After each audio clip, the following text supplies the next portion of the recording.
2001 నుంచి 2018 వరకు పెద్ద పెద్ద బిలియనర్స్, ప్రెసిడెంట్స్, సెలబ్రిటీస్ ఒక సీక్రెట్ ఐలాండ్ లో కలిశారా? ఇది రూమర్ కాదు. ఇది కోర్ట్ రిలీజ్ చేసిన ఒక ఫైల్. దీని పేరు ఎప్స్టైన్ ఫైల్. జెఫరీ ఎప్స్టైన్ ఒక బిలియనర్, ఫైనాన్సర్. ఇది సీన్ కి ముందు.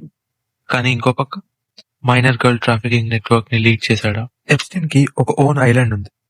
ఇక్కడే ఈ పవర్ఫుల్ పీపుల్ అంతా కలిసేవారండి. కానీ 2009 లో 14-year-old అమ్మాయి ఫ్లోరిడా పోలీసులకి ఒక కంప్లైంట్ ఇచ్చింది.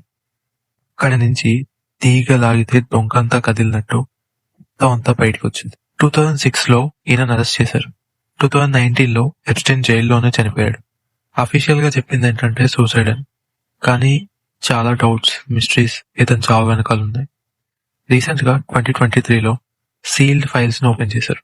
దానిలో ఇవన్నీ బయటకు వచ్చాయి. దాంతో వరల్డ్ లో ఉన్న టాప్ లీడర్స్, బిలియనర్స్ అందరూ ఒక్కసారిగా షేక్ అయ్యారు. కానీ తెలియాల్సింది ట్రూత్ మొత్తం బయటకు వచ్చిందా లేదా కవరప్ చేస్తున్నారా? కింద కామెంట్ చేయండి.